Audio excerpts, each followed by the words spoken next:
1. Ladies and gentlemen, the biggest problem in infrastructure is we aren't actually able to properly cater to the needs of all Filipinos. Development transplant is the prerequisite for so much of our over-centralization, gentrification, and many of the infrastructural problems that we have within the Philippines. So why is this exactly true? Adjudicator, we need to understand that when these countries focus all their resources on urban transplants or mainly focus on that, it leads to a diminishing returns and does not give us a lot of the things that we need for the general Philippine population. It also means money gets funneled into something expensive that's more focused on aesthetic rather than effectivity. Before we get any misrepresentation later in the round, I want to make our stance crystal clear. Number 1, we understand the problem is in status quo. The Philippines will still be traffic and congestion in urban areas will always be there. But we have more direct control through Joseph's counterfactual when we have more proximate interests. And number 2, we on government also care and want development. We aren't against modernity whatsoever, but we are against is all these aesthetic and urban planning forced down our throats when we expect it to work 100% of the time. But for obvious reasons, BGC is still not as efficient as Tokyo or Seoul, and the harms Joseph said still exist, and we regret the fact that these foreigners decades ago overpromised and failed to deliver. This debate is not about 100% local or 100% foreign. We believe that our primary lens and focus of looking at things should be from the Filipino lens and not that of anyone else. We can co-opt a lot of opposition's benefits but are not willing to trade off the entire extent of our urban planning at the point in which both sides agree that problems happen and that this is because the core is underdeveloped and it only seems to work on the outside. Now for rebuttals. The POI to my partner was about loans and funding an additional response. We have funding an additional response we have is the hard and soft power that happens when we do development transplant. When we have negotiation with them because they are built and inspired by our cities. This gives them disproportionate leverage over us and asserts a degree of neo-colonial mentality, ladies and gentlemen. And we understand also that on both sides there is over-congestion, but the harm that opens on upside is gentrification. This is related to the case Joseph gave about inflation, wherein a lot of the urban planning like roads, plumbing, and electric lines are not ready for all this development all at once. And this is because the Philippine roads are so small, guys, and not ready to copy-paste these grand urban areas. Again, our comparative is clear. Bottom up versus top down and trying to force it in order to localize these systems.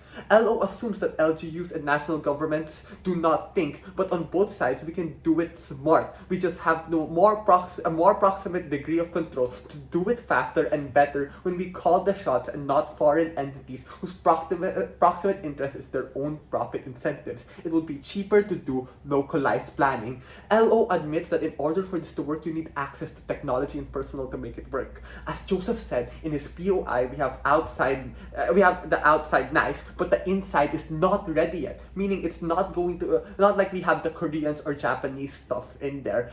PM in the tail end of their speech does this, in the tail end of the speech does this weird burden push and says that, absent development transplant, we should still be able to have the rice terraces and have no infrastructure. This is a misrepresentation. Check what Joseph clearly told you in his counterfactual and check the flow of your notes. So, I need to tell you now our main extension. Individuals from rural areas or middle-income Filipinos are more likely to get deprioritized for foreigners and rich people when these kinds of systems are in place and when we are more focused on the wrong kind of planning. Firstly, why is this true? Structurally, it is just way more expensive to keep this facade. It means everything is expensive, living inside costs 10,000 a week, food is twice as expensive, and all of these stuff to just live there will mean that you have to earn the same amount to get even a living, which is thousands, and that's above the tens and thousands of dollars or in pesos already. And also, to extend what Seth said, we are also likely to people living in these areas only being rich people foreigners or middle-income people that are barely surviving within there. So what does that exactly,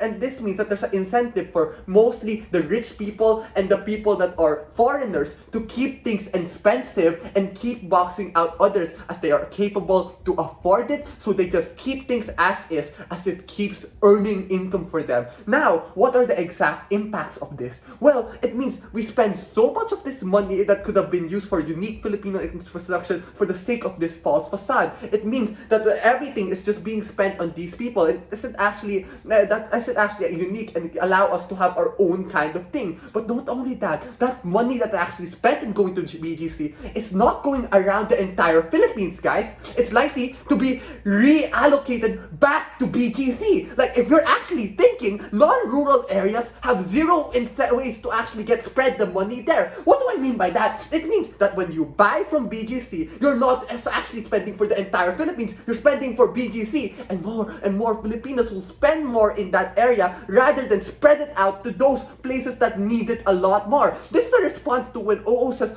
we get more money. Yippee! That's not going to be money to be spread out for everyone. It's money that the rich will keep, that the foreign rich will also keep staying there and only be invested there. And this is true because the money is spent on things like offices, and on our counterfactual, we get multiple developments in provinces and not just in capital cities. That's what we want and what we're fighting for. Spent on we want to spend, because if you spend restaurants inside, it's just likely to be spent completely there. People are from, and heck, let's just say that people from rural countries don't actually, rural areas in our country, when they go to BGC, they don't actually live with more money coming in, because more likely than not, it's so hard to get that out. So even if you say that, even if this means that if they're trying to say, oh guys, we can get rural people, they're gonna go to BGC, leave, and the money's gonna spread, it's unlikely because it's so expensive to even stay there, and it's gonna be barely actually giving them enough money to earn back after that work. And transportation is just so hard. At worst, and we bite the bullet that it's slower in our side, but in the long run, it's actually much more sustainable rather than everyone being over-centralized to this area. This means that instead of spending all money into BGC and areas like that, we want to spread out development for every single city around there, and actually more places like Ortigas where money is actually where living in there is at least affordable enough, and you can make enough money to go around your rural areas, to spread that money around for us to be able to get the best possible development. So if opposition fails to get a better development plan than us and just go for this idea and